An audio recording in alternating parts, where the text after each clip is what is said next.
You're watching Experience Comic Culture and Sales, streaming live daily to Facebook, YouTube, Twitch, and Twitter. 2, 1. So, what's up, the internet? It's producer Kyle. How's it going? I went on vacation this weekend.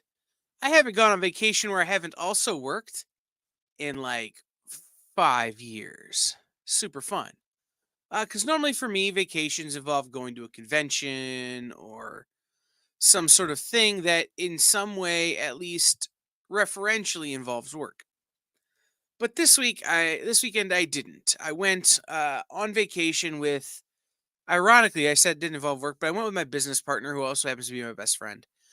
And we spent some time shopping. I needed pants. Do you guys have any idea how hard it is to buy pants when you're 6'3", 300 pounds? It's really hard. But the other thing we did was we spent time because my business partner has a side hustle where they resell books. So we spent a lot of time in mom and pop book shops.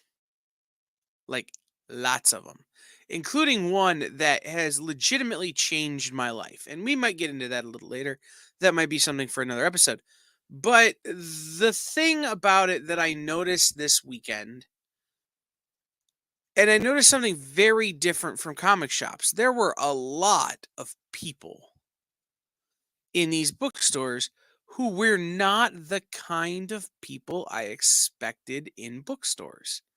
You know, when you go to a bookstore, when you go to a Barnes and Noble or a Books A Million or whatever your big local chain bookseller is, does Walden Books still exist? I don't know. Anyway, when you go into those, you expect to see a certain type of person. But in these bookstores, that really wasn't the case. And it got me to thinking, and Bronze and I had already kind of come up with this topic, but it really kind of drove home an idea. Bookstores, especially small independent booksellers, are catering to different people than they used to. They're going out of their way to bring people in who might not have otherwise been brought into the fold. And so it really gave me this great thought on, we want you to read new comics. How do we get new comic readers? This is Devil's Advocates.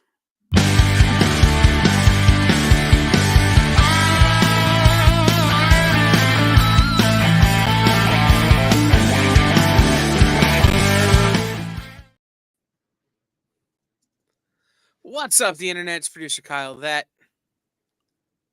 is Bronze Age Nerd. At this point, the pointing with the wrong finger thing is a trademark. Mm-hmm. But we're going to do it anyway. Can I just take a second to say that our intro song slaps? I gotta give you some credit for coming up with that intro. Every time I hear it, it just slaps for me. Yeah, no, I like it. There's a couple of them that I really like, and there's a couple of them that I really want to redo. I'll let you guys figure out which ones are which. How's it going, Kyle? Really good. Good to hear it. Yeah, I've had a long day. Like you do whenever you get back from vacation. Where it's like I didn't even take my laptop with me on vacation. So like I had a whole bunch of stuff to get caught up on, and it is brutal. So, it's one of those days, but it's been a fun day. It's been fun to kind of have my batteries recharged and look at the stuff on my list of stuff to do. So that's been a nice thing. Hey, shout out to CJ Design, who just became a YouTube member before the show came live. That's awesome. Absolutely. Love to see that. So appreciate that, CJ. Mr. Nope is also a newer member. Yeah, that's awesome. This is Lorena. So how's it going, everybody? What's up, John? Speaking of time off and hanging out with people, it was great to see John the other weekend. That was awesome. Thanks for being here, man. Absolutely. So the topic tonight is one that when I pitched it to Bronze, I don't think anyone will be shocked that we had very different ideas of what it meant. And so I want to frame the question very specifically. there are three kinds of people in the pop culture world, in the comic book world. There are active and current readers, there are lapsed readers, and then I've never read a comic book before in my life. Why did the last one get a funny voice? Well, because I don't understand who they are. So funny voice. And the conversation that I really want to have is about that third group. The people who maybe know comic books exist, but they're all like, hey, I read novels. Or, I don't really read. Those kind of people. And it's the conversation I want to have is, what can we as fans of this industry do to get, or fans of this medium, I should say, do to get other people interested in it? Because I don't know if it's abundantly clear to everyone what's abundantly clear to me, which is to say, if we don't do something, we're not going to have a medium to be fans of. Yeah, absolutely. For a whole lot longer. Like, the end of the road is coming quickly for comic books and pop culture content if we don't do something to infuse new blood into the fandom. So, wanted to have a kind of a quick conversation about that tonight. So, let's start here, Bronze. What was it that got you into reading comics? Yeah, I absolutely love comic books to this day because of my dad, who I don't think has read a comic book since probably like a Beetle Bailey sad sack comic back in the day, and maybe the 70s. But he loved that I was super into G.I. Joe when I was a kid. I was born in 82. So what he would do is he would, so that's kind of the right time frame to be super into comic books when G.I. Joe's at the height of its popularity. So what he would do is when he traveled around for work, he knew I loved the toys. He knew I loved the cartoon. He'd bring back just random issues of the comic book that he'd find at first, I think, at newsstands, like grocery store newsstands, that kind of thing. And then eventually he traveled all over the Pacific Northwest for work. So when he had to go by a comic shop, he'd pop in if he had time or whatever. And he had like a spreadsheet printed off, like we're talking like Lotus 1, 2, 3 from a Commodore 64 of all the issues I needed for my G.I. Joe collection. And he'd go back and grab the ones that I didn't have. And having your dad have that kind of interest, always looking for that approval, that kind of thing in your hobby, I definitely value those comic books every time they came in. So I made sure to look through them. At first, I probably just looked at the pictures. I was pretty young, probably read a little bit. I read pretty early on, but I don't think I was really reading every word and like that. And then eventually I started to get into the story. And from there, I was into comic books. Now, I didn't really know I was going to be into superhero comic books and indie comic books and all these different things. I was into this one licensed property. But eventually, I started, watching things like the X-Men animated series in the early 90s, started watching like Batman and wanting to read some of the comic books that these heroes came from. And then, man, it was off to the races from there. So that's kind of my history. Yeah, no, it's interesting, Barlord, and I want to come back to something like that because that's not that long ago.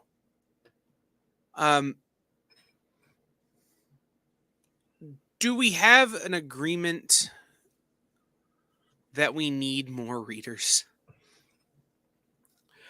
So, it's funny. We had this little conversation right before the show started. We do that cold open in the beginning. We were like, you go. We kind of, and eventually Kyle went and he had a great cold open. I'm glad he went.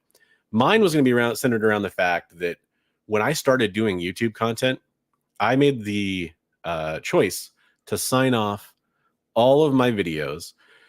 It's kind of become one of my trademarks. If you watch one of my pre-recorded videos, I say, hey, read comics every day.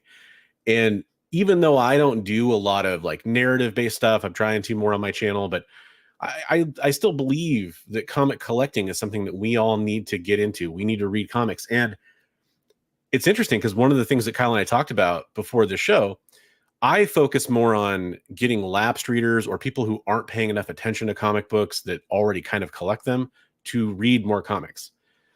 I have, for whatever reason, largely ignored the question that is more important, which is that untapped audience, the people that aren't already into comic books. So I'm super excited to cover this topic because I think it is extremely important. If you care about comic books at all, one of the things that has to happen is we have to have readers involved. It's like the foundation. I'm not saying comic books are a pyramid scheme. Others might, but it's the foundation. The first layer of the pyramid is we need people to be reading comic books. Everything else gets built up on top of that. If you don't have people reading, obviously all the layers of that have to be strong at all levels, but we need people reading. We need people into comic books in general. Absolutely. And it's interesting because I look at lapsed readers in an entirely, like, they're a they're a different category of people, right? Yeah. Lapsed readers know about the joy of comics and for whatever reason have decided not to participate. Lapsed, and it's not to say we shouldn't invite them back in, because we absolutely should. But in my experience, lapsed readers stopped for one of a few reasons. They budgetarily can't afford the investment anymore. Yeah. They got married and don't have permission to store their comics anymore, for lack of a better term. They For sure moved away and they're in a situation where they can't read. Or the big one for me was people transition from a less stressful, more free time job to a less free time, more stressful job. Yeah. And find other things that de-stress them more for their time off. And all of those are fair reasons for people to, and then some people just have ADHD or whatever and forget to read comics that they like. Like that, those people exist. Again, I don't understand it, but it was the idea of lapsed readers need to be reminded of what they're missing. New readers need to be educated. Yeah, and by the way, I totally agree with that. I think part of the reason that my mindset focused so much on lapsed readers is purely because I thought I'm much more likely to get in contact with lapsed readers viewing my channel. Right. Now, that's not to say that you can't make content out there, and hopefully, like a stream like this, hopefully people out there end up finding it or sharing it. That would be awesome if people that don't read comic books, or they have some kind of passing interest in it, maybe, or people who know people who want them to read comic books, maybe they share parts of this stream and say, go check out what these guys are talking about. Because this is the kind of stuff that you get into if you're obsessed with comic books, is trying to get others to love comic books, just to share the love and show how awesome it is. And it is important. There's pop culture has become, for better or worse, very amenable to comic books as much in a much different way than they were in the 60s, 70s, and 80s. And even the 90s. And honestly, it's good and bad. But one of the things that's always surprised me is that we haven't seen surges of new readers. So I'm really excited to talk about this and talk about some of the strategies, some of the tips, some of the ways we could do this as a community. Right. And so some of the things that we need to cross off some understanding things here. Like the first one is, why do we need more readers? Why don't we just service the readers who are here now? Because let's be honest, they have a lot of gripes. And some of them are well-founded, and some of those are people just need something to complain about. I'm looking at you, the internet. But, it kind of turns into this conversation of why aren't we just trying to, protect the readers we have? And so I kind of wanted to ask the question of Bronze and of the chat this way. Why do you feel like there aren't more new readers? I'm super curious to see what the chat says. I mean, we've already got a couple comments, I think, that'll tie into this that we'll address. But come on, chat. Yeah. So for me, I think it's a multi-layered strata of reasons why people aren't reading comic books when they could. I think one of them is probably preconceived notions or stereotypes of what comic books are, or to put that another way, I know it sounds kind of strange to say fear of the unknown, but people, if you think, for example, it took me a long time to read manga. I don't know what the correct pronunciation is. Manga. Okay. So it took me a long time to start reading manga, and it was because I thought it was going to be very different than what it was. And for me, that's one interesting, really fascinating kind of way to approach this, because there's a lot of manga readers out there that I think it would be cool to see read comic books, and we can kind of get into that a little bit more later, that don't already. But I was reluctant to read manga. Part of the reason why is because I just didn't understand it. Nobody was telling me like, this is the must read story you have to read. Or if they did, all they would do is tell me the title, which doesn't really mean anything to me. If you've never heard of the X-Men, saying read X-Men isn't going to mean much to you. The same way reading, go read My Hero Academia isn't going to mean much to me. So I think that's a lot of it. I think that there's a huge percentage of people that's like, they've never cracked one open, or if they did, they were like, I don't know how to read it. It's a lot of words and pictures, and I don't understand what's going on. It's the middle of a story, et cetera, et cetera. And I think that's a lot of it too. There's a lot of baked in, where do I even start? Is another one that I think hits a lot of people. Where do I begin a comic book journey? If they pick up a number one and it isn't really friendly to a new reader because it's just a number one that was generated to bring in more people to buy that issue on FOC, that's a potential issue right there. So I think there's a lot of reasons that do kind of layer into that. Those are the few of the main ones that kind of stick out to me. Some of the comments, Barlord says, for me, it was the numbering that intimidated me. Ironically, now I'm annoyed that there's so much resetting of the counter back to number one. And there isn't enough marketing saying jump on here. New story, no need to know everything from the last run. Right. Sean, I think what you're saying here in terms of purchasing is a different conversation that we're going to come to. But I'm going to hold off on that. But I see what you're saying and what you're thinking. For me, I think there aren't more new readers because of about. I'm gonna put the number of 4 out there. There are 4 things that I see as hurdles to new readers, and one of them is exactly what Bronze just said. Right? It's this idea of I don't know where to start. And the advice I get from people who are into it is terrible, right? Go read X-Men is not a good way to tell someone to read the X-Men. Nope. Now, if you tell them, hey, so there's this story about these people who have special powers, and they're outsized and outsiders and ostracized, and they get brought together by this bald dude who can read minds, and okay, now you got me. That's the X-Men. You know what I mean? Yeah. That is a different thing than go read the X-Men. Don't be that guy. One of the other thing is that content seems restrictive.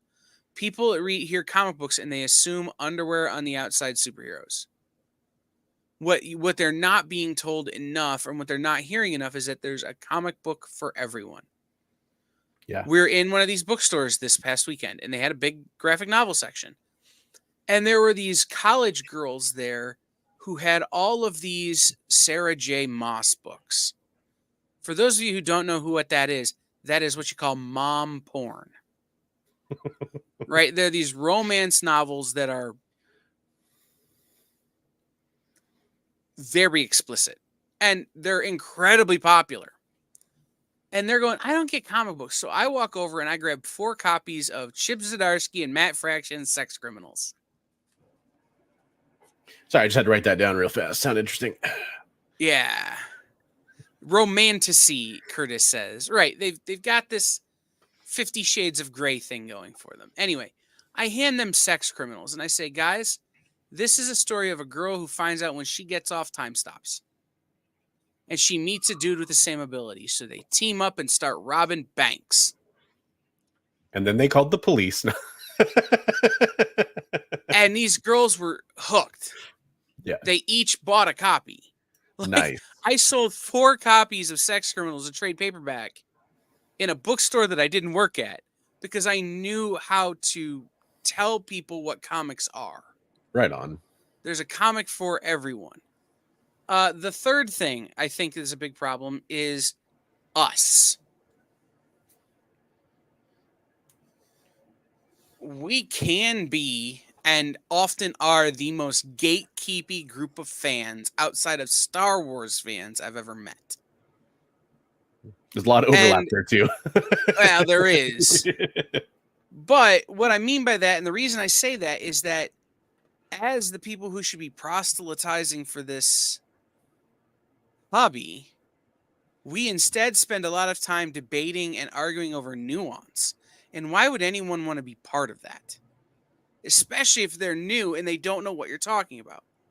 Yeah. You know, if you have the debate as to which Batman is best Batman, people expect you to talk about Clooney versus Adam West versus Robert Pattinson versus... And here we're talking about, well, Neil Adams Batman is better than Tinian Batman is better than Tom King Batman. Who the hell are those people, right? And the fourth thing, and this is my favorite. This is really the thing that, God, it's the pot calling the kettle black. The clutching of the pearls of comic books. We don't want comic books to change, and we want everything else to be comic books. And there's a segment of the population that has seen what we have and have decided, not for me, because it doesn't reflect them. So, we're going to take, now that we've kind of set up our understanding, Bronze, is there anything you want to add to any of that? No, I think it's a great setup. I can't wait to kind of get into some of our strategies after the break, and also some of these comments from everybody in the chat. I think this is a great spot. Awesome. So we're going to take our first break, but before we do, I want to tell you guys about some people who have come on board with the experience to really help us keep this truck rolling. Those folks are our friends at BattleQuest Comics. BattleQuest Comics is an independent publisher, small press publisher, I would call them, but getting rapidly bigger, who have a series of books out that I think y'all should check out. They're very interesting books. I have not read many of them, but I do have their sampler book that I've been working my way through. And one of their books is Nomad. And Nomad is a very interesting concept.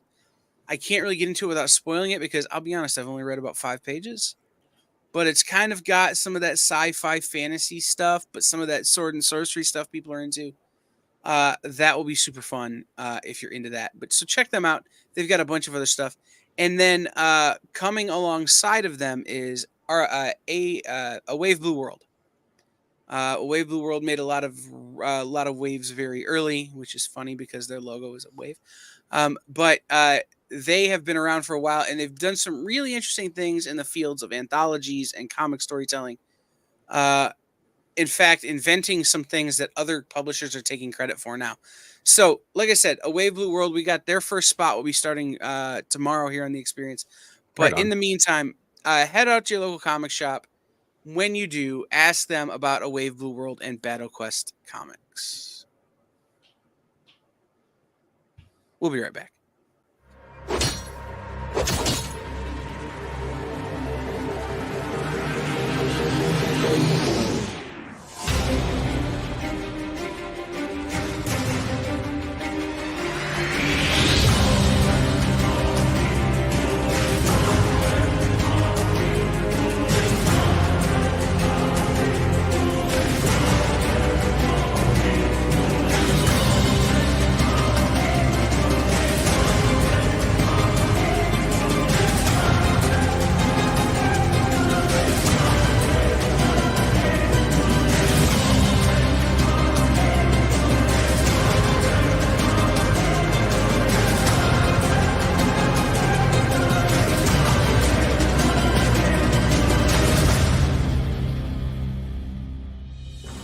Order BattleQuest Comics at your local comic shop today.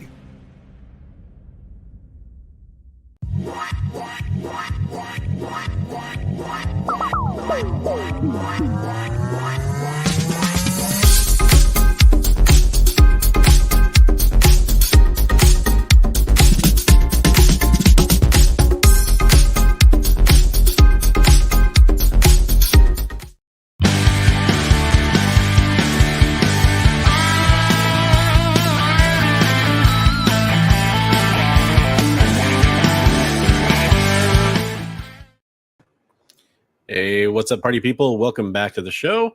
I'm Bronze Age Nerd, aka Christopher, and over in the other chair here we have Kyle, executive producer at the EXP and comic book guru extraordinaire. And we are talking about how do we get more readers into comic books. So we're going to take a second here to dive through some of your comments that we've been saving throughout the show. We love seeing your comments.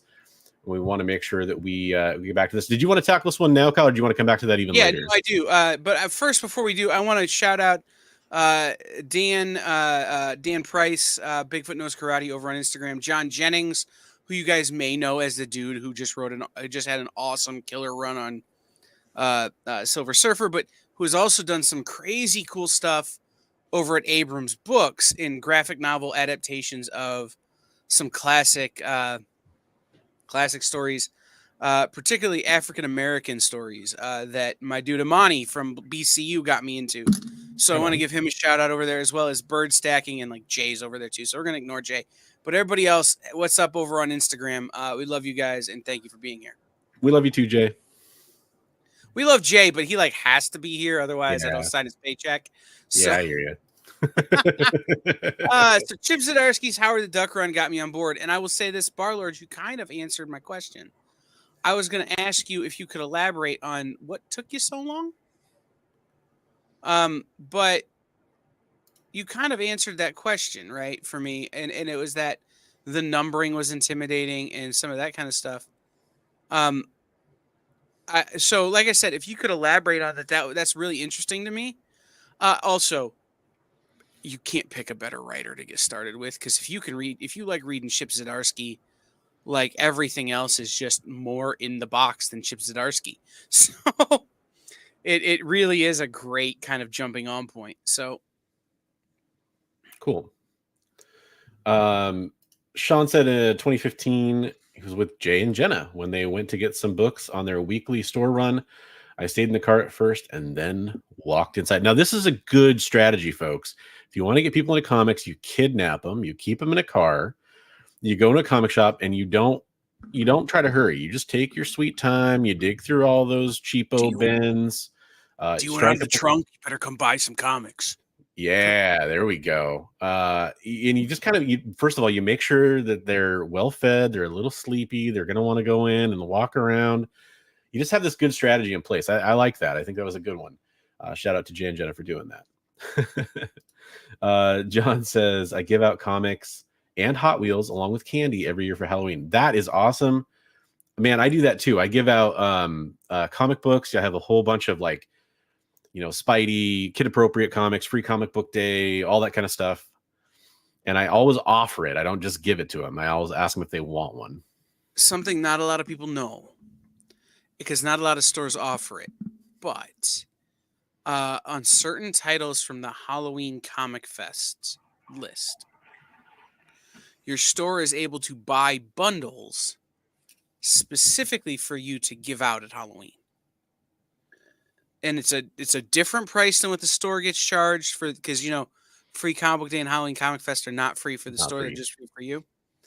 But they're at a different price so there's a little bit of margin for the store to make a little bit of money, but then you can buy them in like packs of 25 to give out at Halloween, Easter.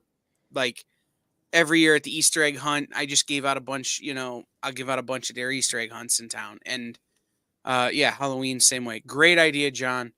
And it's a good way to get rid of those Hot Wheels dupes you get when you buy bulk Hot Wheels. Is that not a problem everybody else has, or just me? It's also, I'll just be straight up. It's a good way to get rid of comic books that you're, I don't give out junk, but I give out stuff that I know it's like, I don't need this. I'm not going to sell this for much. But it's a Spider-Man comic book and some kid's going to like it, or it's a Batman comic or a Justice League or something like that. Right.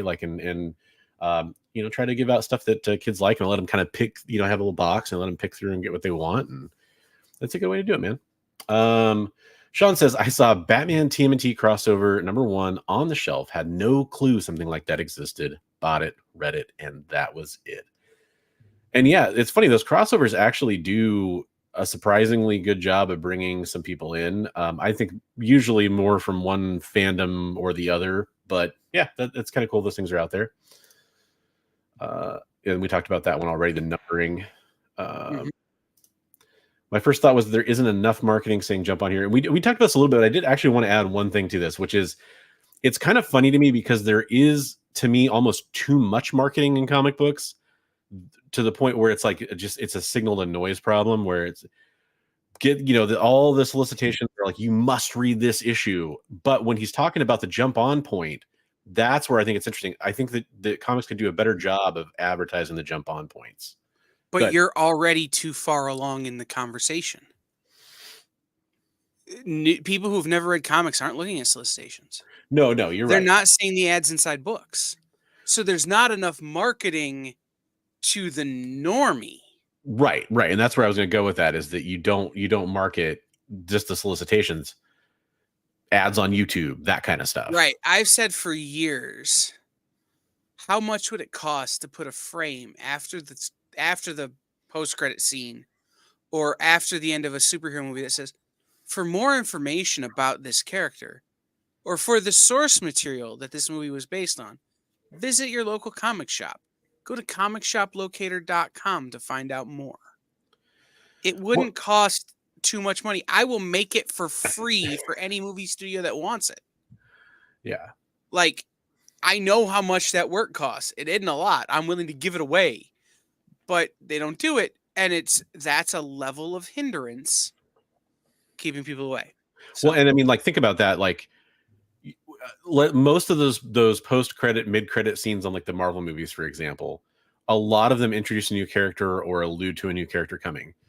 So you throw that splash up, and yeah, you could have it be the comic shop locator. That's great. You could also have it be give away like a QR code to a digital copy of the first appearance of Eros in the end of Internals, or something like that. Where they did that for like Moon Knight.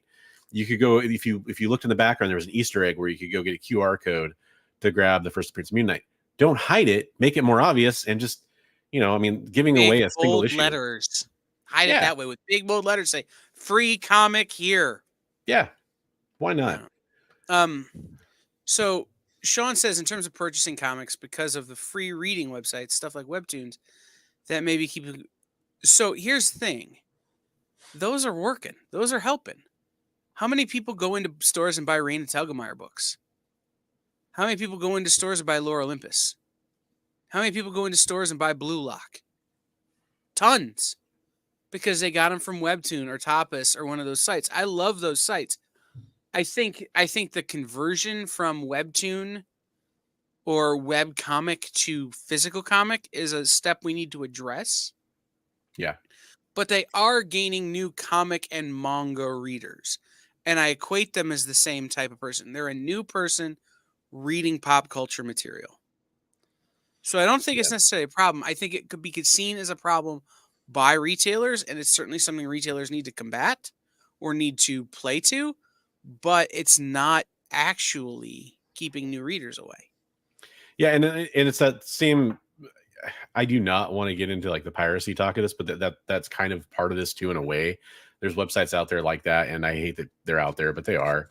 But when people read that stuff, eventually they do end up finding a need to like collect certain comic books or read certain comic books. And on top of that, even if you're reading digitally, this is where like I think it would be great if like publishers stepped in, and when you collect a version of something that people might want for their shelf, that might get them into an LCS or into physical comic books, put reasons why that should be something that they should go out and purchase other than just reading it digitally.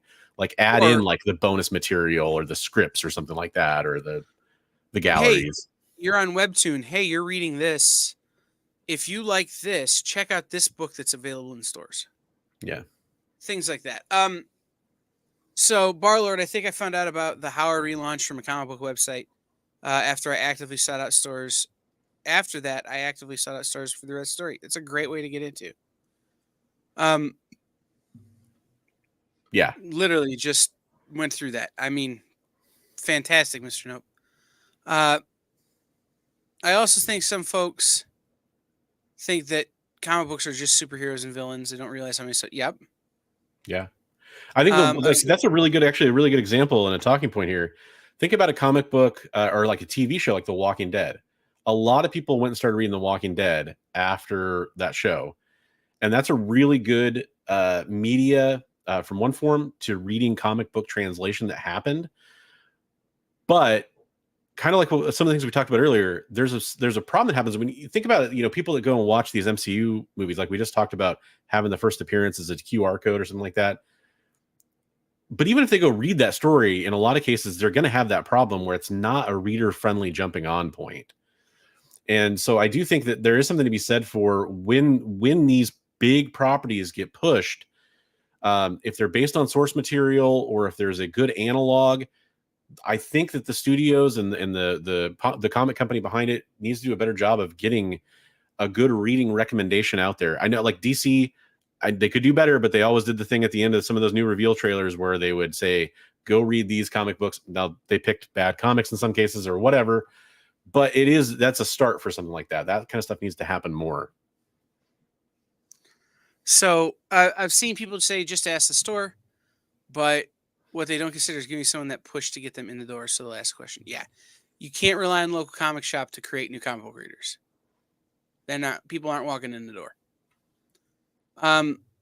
Even after more than a decade of reading, I find it difficult to find new comic books or new types of books. My LCS and the EXP help, but I'm actively reading comics and watching shows. If people aren't doing that, though, how do they find comic books? Maybe it's how I use social media, but I regularly see posts about books, sometimes comic art, but no new comic books like I do novels. Right. This goes back to that same idea of, and we'll dig into this a little more, but you have to find them where they are. So we'll get into that in a minute. I give my kids a trade paperback with characters. That's fantastic. Yeah. Chip Zdarsky, regarding the intimidation, I always feel like I always saw what I felt like issue 2 to 400. I always thought there was a story that consistently continued. Right. I didn't know that creative teams changed. That usually meant you had an opening to jump into a book clean. And Collector P says, taking my kids to cons when they were young and exposing them to comic book culture made them fans. My youngest loves reading Bronze Age runs. Right, but like, how did you get in, Collector P? What was it that got you in? Because not everybody has that person who's holding their hand and walking them through the door, as it were. Buying them tickets to that convention. So how did you get in? Or how did the person who got you in get in? Still, if you're a comic book fan and you're not doing that for your kids, or at least offering them the exposure, right? Do. Right. Exactly. Did. Like, that's called being a good parent. Yeah. So we're gonna dive into kind of what are our thoughts. What can we do? And because this was a topic that came to me first, I had kind of a list in my head when we started. But before I get into my list, and I just realized that this is the segment Bronze is supposed to be hosting, and I'm just kind of rolling. But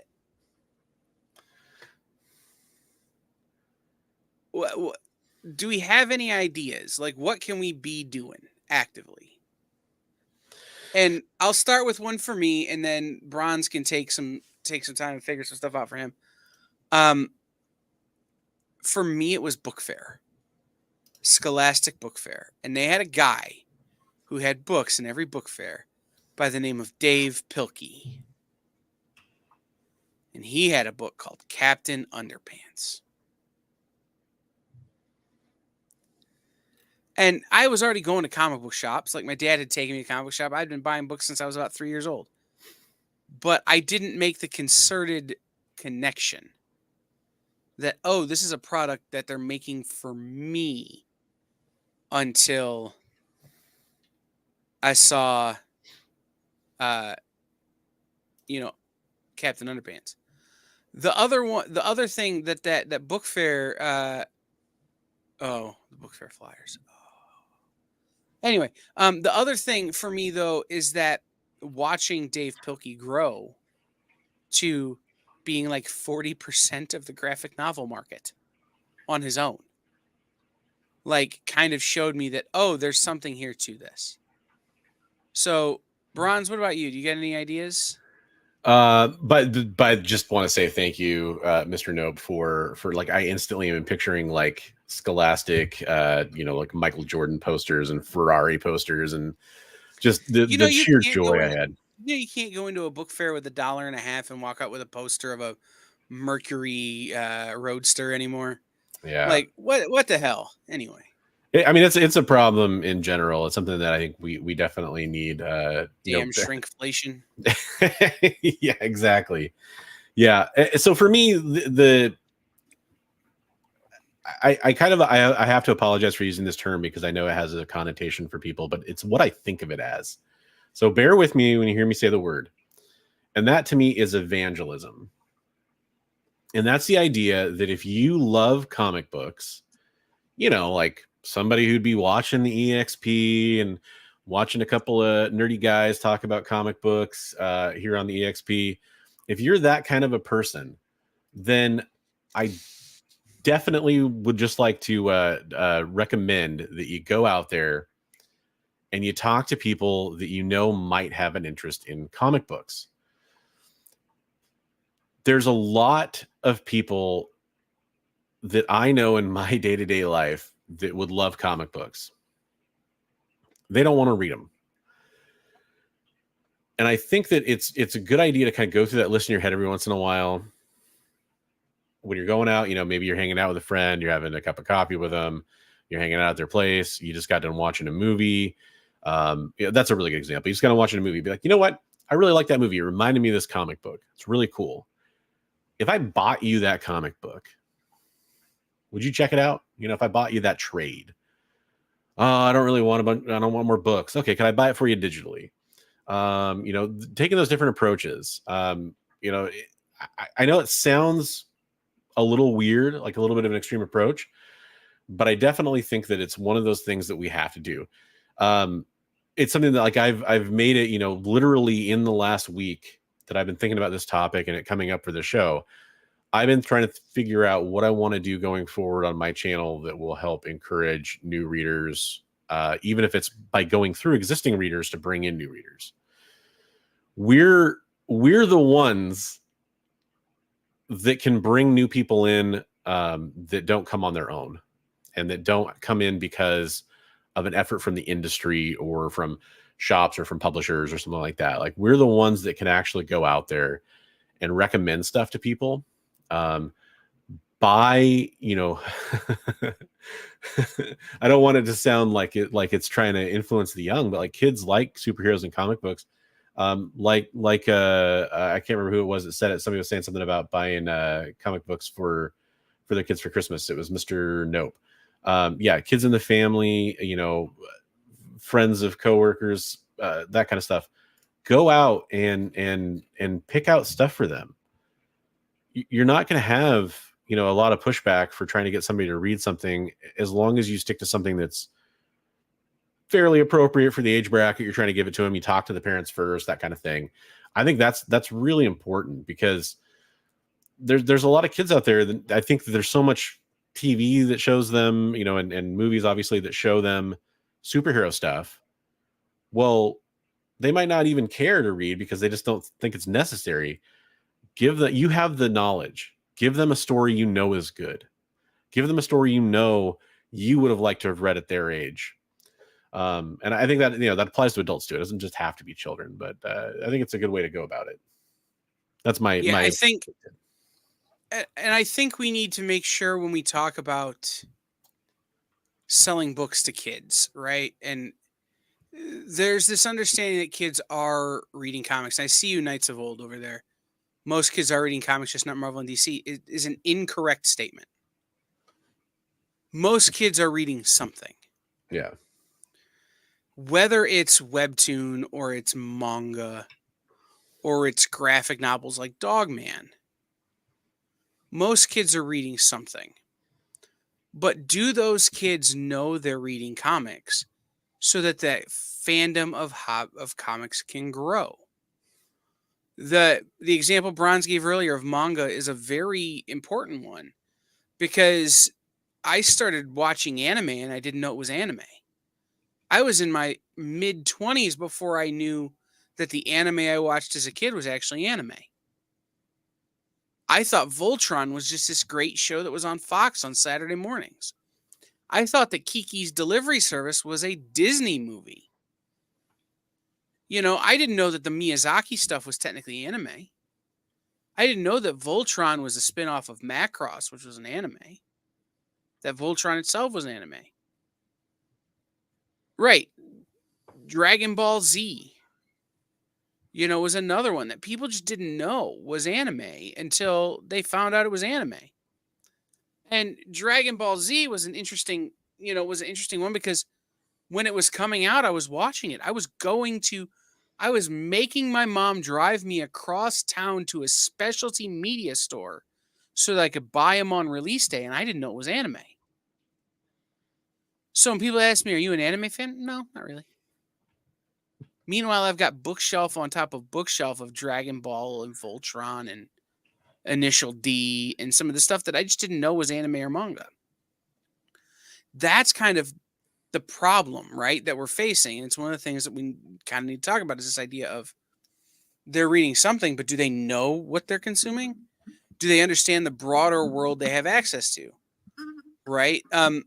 One of the things that we've talked a lot about kids, but one of the things, and it was a story I told earlier, right? Tailor content to women and other underserved markets. You know what bookstores did to get women back? They made their romance sections bigger. And publishers started paying influencers to talk about their romance books, to talk about these books, so that things like, Book Talk could exist. So that things like Bookstagram could be a thing. They went to where their desired market was and found the people who talked to those people anyway and got them to talk about this stuff.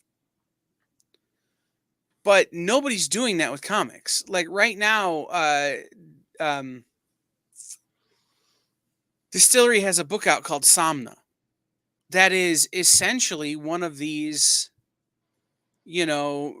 romantasy, fantasy novels in comic book form. Not being talked about on Book Talk. Not being talked about on Bookstagram. Not being marketed to the women to whom they want to sell these books. Why aren't we marketing to those? So tailoring the content to the audience you want to serve is going to be super important, right? And then not just tailoring the content to do people who look like this. You got to tailor it to my sister or to, my best friend or to, the third grade teacher who needs a release after the end of the day of school because third graders are awful. Whatever, if we're not selling to the people we're trying to get to buy, then who are we selling to? Ford doesn't make cars with worse gas mileage because the people who want to buy want big engines. No, they want cheap. They want to buy a car that'll do what they want and take as little fuel as possible. They're marketing to their consumer. What do you think, Bronze? Anything else on your list? Well, just to echo that, I mean, I think that it is one of those interesting things where there's a lot of people that you complain about the direction certain comic books take, I'll say. And yet it would be interesting, whether that's warranted or not, I don't think it is, to complain about it. I mean, I do think that it's interesting that there are underserved markets out there that are just not being addressed at all in like their own titles, like their own initiatives. And that, all these things kind of tie into each other. That goes in with advertising correctly. Like you can't just bring out a book and just hope people are just going to start reading it. You do have to advertise it correctly in the circles that those readers are going to be exposed to it. But it'd be really cool to have a bunch of people who weren't reading comic books before going to a comic book shop and being like, how do I get this thing? That'd be awesome. That'd be really cool. For me, yeah, I've got one other thing on my list. And we've talked about it a little bit with the Halloween comic books. And we talked a little bit about, handing out stuff at Halloween. I mentioned I hand out free comic book day stuff. Free comic book day, it's complex, but I do think one thing that should happen is there should be better advertising for it. Better support from every strata of the industry to push people into comic book shops to say, hey, there's free comic books, because most free comic book days that I've looked at the last few years, there is probably a book for just about everybody. I'd say a lot of times, you got some superhero stuff, you got some kind of manga inspired stuff, some video game stuff, Stranger Things, things that are out there that people are interested in. It's actually the comic book that most got my daughter into comic books is there was a Max Meow free comic book day. She thought it looked cute. We read it. She loved it. She was laughing, thought it was great. And then she's interested in that now. We've been reading the Max Meow stuff, and it's something that we regularly do. So successful free comic book day doesn't just mean putting in really pencil whipped titles into stores. For example, like you mentioned earlier, stores pay a lot of money in some cases to ship out those comic books to themselves and put them out there. Let's support them beyond just, like when free comic book day is coming up and your LCS is doing free comic book day, be an advocate for them out there and advertise on your social media. Like, hey, go check out so-and-so comic shop on free comic book day. I just talked to them. They got a bunch of comic books coming in. Get some stuff for your kids. Have that kind of get them into a comic book store. And I think it's maybe not the most successful approach on this list. Like, I don't think it's the number one thing that's going to get people reading comic books, but it's something we're already kind of doing. So let's just do it a little bit better. And I think that could bring some people in too. And let me let you guys in on a dirty little free comic book day secret that nobody talks about really. And this is not 1,000% true across the board, but it's mostly true all the way across the board. Somewhere between 80 and 95% of people who go into a local comic shop on free comic book day won't go back into that local comic shop for 1 year. They will show up the next free comic book day. They're not reading comics. They're getting the free stuff and they're sitting on them. And they might read them, but they're not then consuming the media. They're not consuming the medium. They're just getting their free stuff and getting out. It's the same thing with free donut day, right? Free donut day does not get you more donut customers. It just gets you a cost. That said, free comic book day is fantastic. If people like us who are in the chat and who are watching this right now hear about free comic book day, then hear from their friends, hey, I went to free comic book day, and then take that next step of inviting them back to the comic shop. Hey, I know you went to free comic book day last month. Did you hear that this month they're doing a Pokemon tournament at the comic shop? Do you want to go check that out? I'm going. Do you want to go with me? Or hey, I know you went to free comic book day. This book I've been waiting for came out this week. I'm going to the comic shop on my lunch. Do you want to go with me? Or hey, I'm going to the comic shop after school, after work, after whatever. Do you want to go with me? You go stop, pick up your kids. I'll meet you there. Like, having that extra level of invitation, that evangelism, as Bronze called it, is a big step.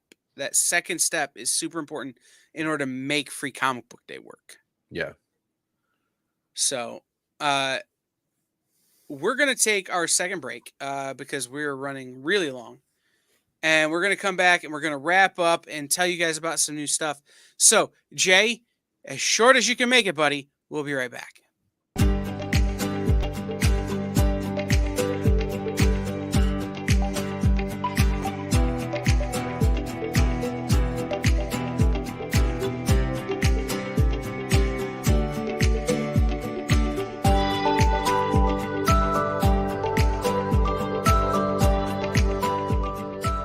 There's something for every imagination at your local comic shop. Visit comicshoplocator.com to find a store near you.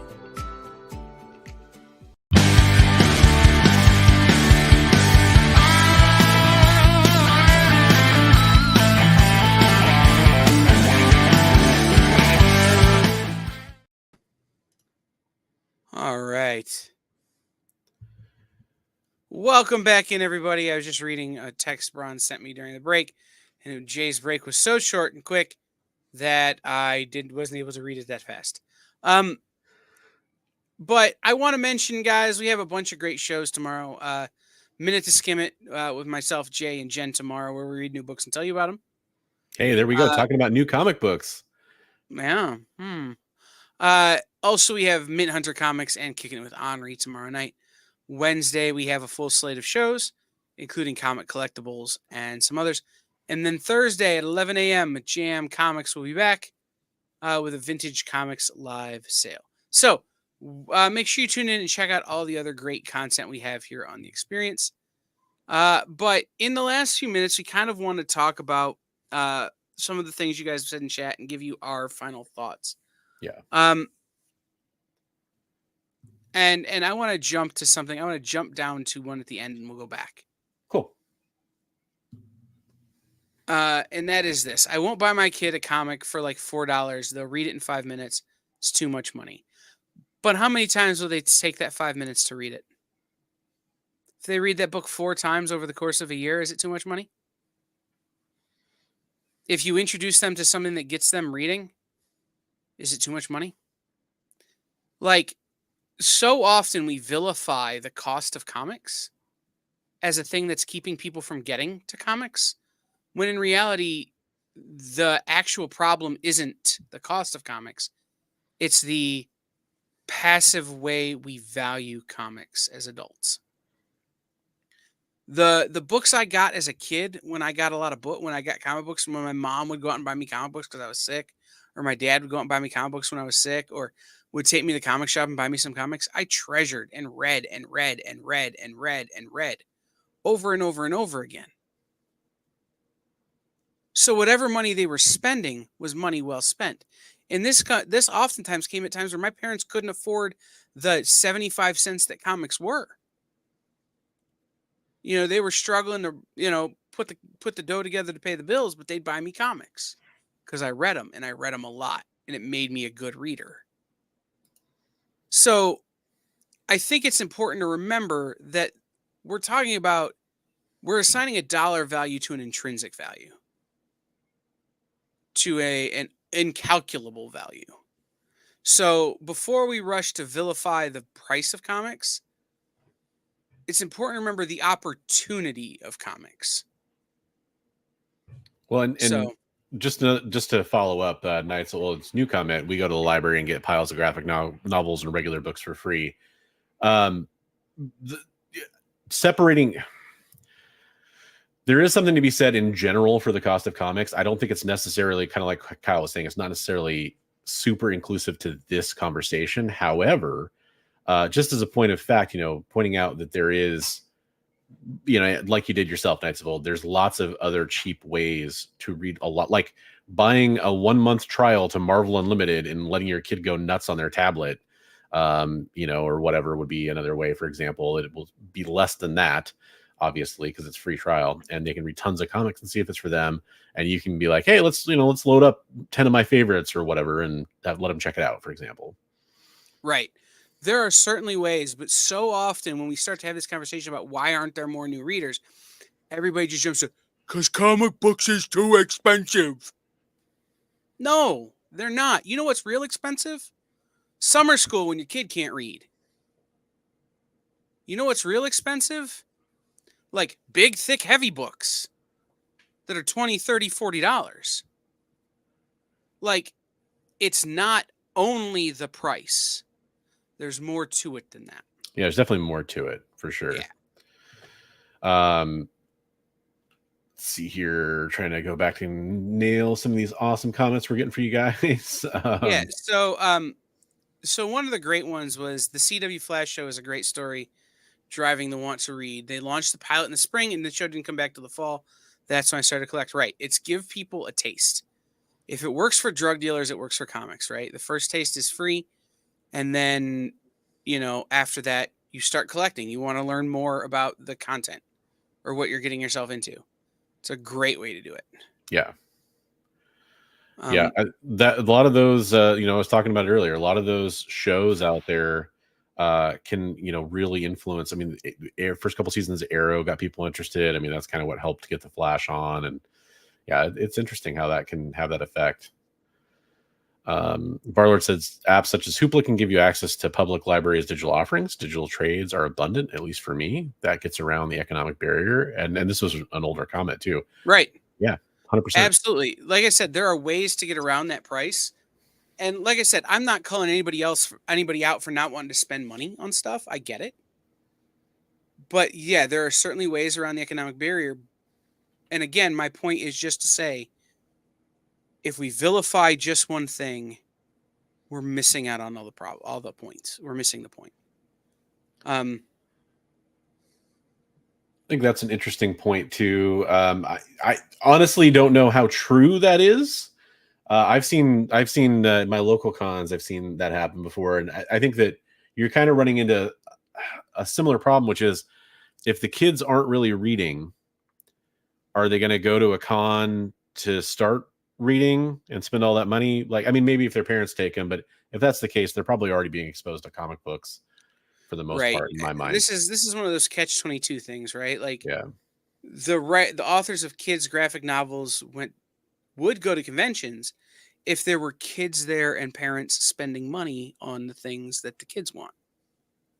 Right? Like, if they could, conventions are expensive for everybody, not just you as the attender, but for people to go, for creators to show up. Unless the convention is flying them in and putting them up and freighting their books and paying for their comps, and everything has an inherent cost for the creator. So they have to do conventions that are cost effective for them, which means maybe they're not coming to the local con at the Knights of Columbus Hall or at your local little tiny convention center in your town, but they're at C2E2, they're at New York, they're at Emerald City, they're at San Diego, they're at Awesome Con, they're at WonderCon, they're at Galaxy Con, they're at Fan Expo shows. Those are more expensive shows. They're bigger shows, but that's where those creators can go and actually have it be worth their time. It's why Frank Miller doesn't come to the convention in Toledo, Ohio. Couldn't get enough people in the convention center to make it worth Frank Miller's time. But you bet your butt I'm going to see Frank Miller at Baltimore Comic-Con. And it's just a different thing, right? So it's this understanding too, that make a lot of sense. You got to make financial sense, but you got to understand where these creators are going to be.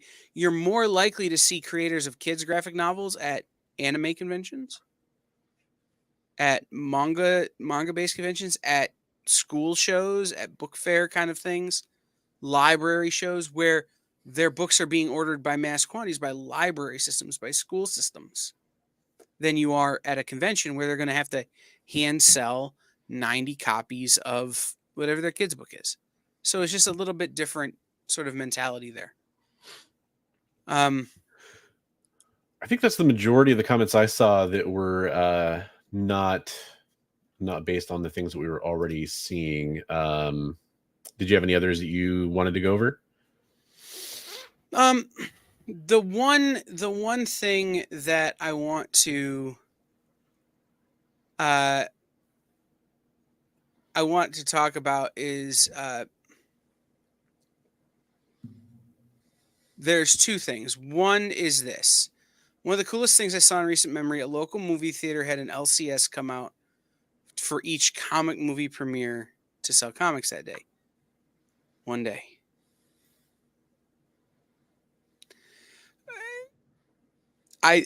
One of the easiest things to do as a local comic shop that I found as a retailer is to go to other businesses and say, hey, this is a thing I'm doing.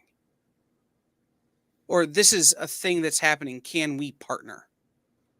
I would go to our local Cinemark theater and say, hey, Free Comic Book Day is coming up. I'm doing a silent auction to raise money for the family homeless shelter. Can you donate a 4-pack of passes? And in exchange, I'll bring you some graphic novels to give away to kids who come to see this movie. Or, can we make some sort of partnership that will benefit us both? And so I think that's a big one. But you have to do it with long-term repercussions, not just the one day. And this is the other thing. Make very cheap newsprint black and white anthology monthly manga style books that I can buy a subscription for. I'll tell you this much, Knights of Old. It ain't working for manga. New Type, Shonen Jump, all those things are basically out of print. They still make them, but they don't sell here. That idea of that kind of thing working is great, and I love it, and I really want it to work. But I think you need to get rid of the book part of it and the black and white anthology. I think it's apps now. It's Saturday AM. It's Tapas. It's the Rocket Ship app. It's some of these things where you're getting this idea, but you're going where the reader already is, which is on their phone or on their device. I think it's a great idea, but I think we need to tweak the execution on it, and I think it could be a very valuable tool in the arsenal.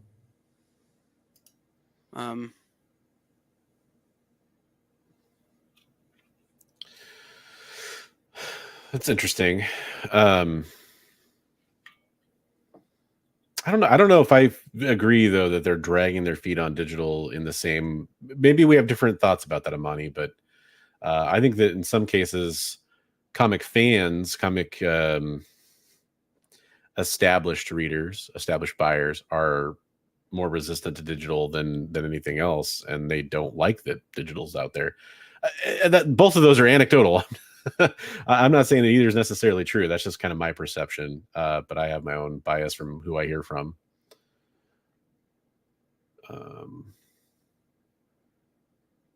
Man, yeah, I think. Well, I was trying to find my. Go ahead. We can't both click on it, bro. Yep. I think retailers, publishers dragging their feet on digital actually has hurt them. I don't think it has at all. I think the truth is that what's hurt them is as we talked about at the beginning of the show, the gatekeeper, the nothing needs to change. Everything is the same. Everything should stay the way it is. We want everything to be the way it was when we were 12. In us, that has hurt them. Because if we weren't that way, digital would have happened. But they're so scared to piss off the cow in favor of getting the milk for free that they're not worried about the next cow. They're so worried about pissing off the bread and butter that they're not willing to look at, hey, we're going to run out of bread soon. And that's the problem. Go ahead, Bronze. I was just going to say that. Yeah, I lament this comment a lot because I personally identify with it. And I don't know enough about why this stopped happening. I don't know if it had to do with distribution models or if it had to do with supermarkets not wanting to buy them anymore or the sales. I'm not really sure if it's all those things. But I'll tell you that supermarket spinner racks were a huge part of me buying comic books when I was a kid, for sure. Out of sight, out of mind, I think is probably a factor for exposure of comic books because, most people spend some time in a supermarket. Not all, but most do. And kids have a lot of buying power at the store, as I've learned as a parent. So I want to challenge this in a kind of a homeworky way. Go into the supermarket and look at what the smallest section is. It's the smallest section because it makes the least money. Period. People don't go to the supermarket looking for paper product anymore. Looking for books, looking for magazines, looking for comic books. They don't. Because when you're in the supermarket, you want to get the things you need. That's why you go to the supermarket. You're getting your food, you're getting your clothes, you're getting your essential items. You're not going there for fun. Yeah. It used to be that you went down to the supermarket every couple of days to buy a bottle of milk. So it was a more lackadaisical thing. Now you're going to the supermarket. You're there for your 40 minutes to an hour, getting your groceries, getting your products, getting the stuff you have to have. And then you're leaving because for your fun time, you're going to go somewhere else. You're going to go to a big chain bookstore. You're going to go on Amazon. You're going to go online and shop. So walk through your local supermarket and see how many People magazines they even have. It ain't a lot, and most of them it's just going to be at the checkout next to the National Enquirer. I did a lot of research on that particular concept. Yeah, so what's coming down here? John says, part of the problem is the transition to digital has been convoluted and confusing to most average readers. When iTunes emerged, it was a simple yes. Yeah. Yes. There is no easy way.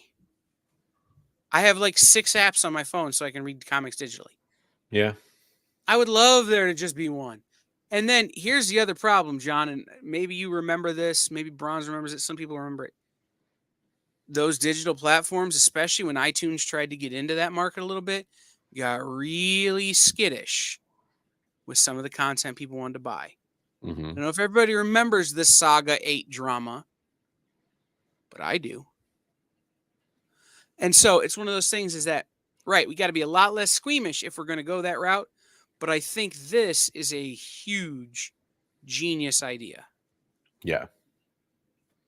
So absolutely agree. Yeah, I know. Like, for example, it should be easy. Like, Marvel did a couple different pushes, and I know other companies have too. I'm just saying that they're kind of the big ones I'm going to pick on here, where you bought a comic book and you got a digital copy of it. Great. Every single time they had to make like hoops. Okay, now you got to peel off the sticker, and real collectors didn't want to peel off the sticker. Then they made it so you could just enter the code onto a website, and then you waited for an email for it. It's just too many hoops to jump through. It needs to be something that's more easy to translate. Absolutely. So final thoughts, wrapping up on this topic is that the biggest thing I could say is you have to market to people where they are. Period. You want to create new comic book readers, especially kids, women, teenagers. You have to go where kids, women, and teenagers are. You've got to be in schools, like Imani suggested with taking free comic book day books to schools. You've got to be in the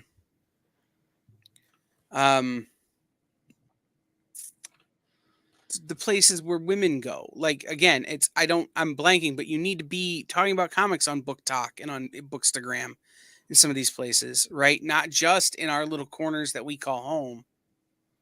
And you have to think about your content as being something that is inviting to people.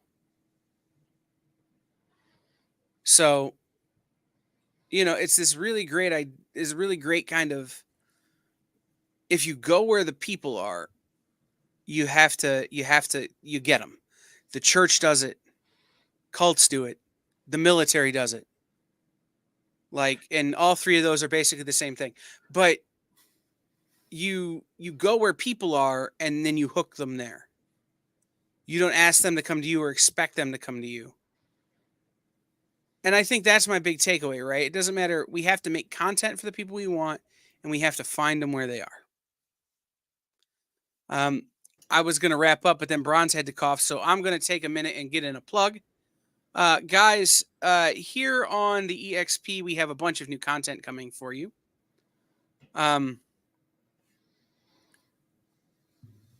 Fastest growing segment of the publishing market right here.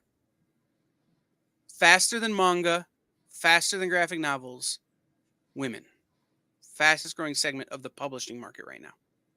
And none of them are in comics. So that something to think about. But we have a new show called The Grail, which is going to be super informational and super helpful for you guys when you want to jump into a new character. You have a friend who's like, hey, I just got into comic books. What do I read from Green Lantern? We have a show for you. But here's the deal with that show. And I want to tell you guys this now. I'm keeping it under my hat until we get to a certain number of subscribers on the channel. It's kind of a jerk move, but I'm doing it. So hit share, hit subscribe, tell your friends that we're here, just like you tell your friends that the local comic shop exists. And I will, once we get to that certain number, once we reach that goal, we've got a whole bunch of them in the can already ready to drop for you. So be sure to check that out. It's like an unlock tier. That's the whole idea, is to run it like a Kickstarter. Nice. So, Bronze, what are your final thoughts, man? Yeah, I just think that, first of all, I'm glad we're just talking about this, because this is the kind of thing that I think, I could see the passion in chat. This is the kind of thing I want more people talking about. I want more people having this conversation. And it's a lot of the times when we have a topic in mind for this show, it might be something where our minds are kind of already made up, or we already kind of know like where we're going with it, but we want people talking about it. We want it to be part of the conversation. We want to see what your opinions are. This is one of those topics that I think it matters. If you love comic books, if you've ever loved comic books and you don't want comic books to go away, take a second to think about if there's anything you can do to go out there and make something happen for some new readers, because it's how we're going to keep this whole thing going for decades to come. So it's important. Hopefully you folks think it's important too. And hopefully we've offered some suggestions on things that you can help do to go out there and get new readers. We need them. All right. So thanks everybody for tuning in. Next week's show is going to be one you're not going to want to miss, because on next week's show, Bronze and I are going to shave our beards off live on the air. Yes, it's going to be crazy, folks. Absolutely. If you wonder what we're talking about, maybe look at a calendar. So we will see everybody next week here on Devil's Advocates. Thank you for being here. Yes, as Henry said, all of us oldies here need to get the younglings into comics. What we need to do, especially to do that, is to keep them away from Anakin Skywalker. We will see you all next time.